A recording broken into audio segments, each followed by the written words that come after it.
Mkuu wa mkoa wa Mwanza John Mongella jana Ijumaa ameiongoza kamati ya ulinzi na usalama ya mkoa kung'oa na kuteketeza zaidi ya tani 15 za bangi iliyolimwa ndani ya eneo la hifadhi ya msitu wa Buhindu katika halmashauri ya Buchosa wilayani Sengerema. Kazi hiyo haikuwa rahisi, kwani wajumbe wa kamati hiyo, mgambo wa halmashauri, waandishi wa habari na watu wengine waliokuwepo kwenye msafara huo walilazimika kutembea kwa miguu umbali wa zaidi ya kilomita 25 kutoka kijiji cha Iliamchele, kata ya Kasunzu, hadi kufikia shamba hilo lenye ukubwa wa ekari 4. Kwa mujibu wa mhifadhi wa msitu huo Hamadi Ali, hili ni tukio la pili tangu Februari mwaka huu kwa vyombo vya dola kung'oa na kuteketeza bangi eneo hilo. Kwa mujibu wa mhifadhi huyo, katika tukio la kwanza zaidi ya tani 10 ziliteketezwa. Hili zoezi la leo ni dalili tosha kwamba tatizo ni kubwa.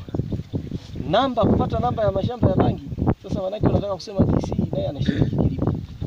Kwa sababu yeye ni mtu wa kusubiri taarifa. Haiwezekani akajua idadi ya mashamba. Lakini niseme kitu kimoja, tatizo ni kubwa. Na asikae mtu hapa mkoani akapuuzia ukubwa wa tatizo. Na mimi nataka kusema tuwape moyo sana vyombo vyetu vya ulinzi na usalama. Inawezekana hatutoi taarifa za ushadiki sana kwenye hili. Inawezekana. Tuna maana yake. Lakini nataka kusema tatizo ni kubwa, tusilipuuzie, kwa sababu mimi natizama hata hii leo ekari 4 hizi tunazoziona hapa na ni ekari 4 na zaidi. Ni zaidi ya tani. Baada ya hapo wanaenda kwenye ekari zingine 2 nasikia. Wana maeneo huko Maisome walishakata, lakini bado wana taarifa zingine. Mimi niseme tatizo ni kubwa, na hapa ni Sengerema tu. Na wameshakata mashamba, mimi nimeshasikia zaidi ya mara 4. Kwa mimi nasema tusiunderestimate tatizo. Na wala tusibeze. Wote tushikamane katika hili.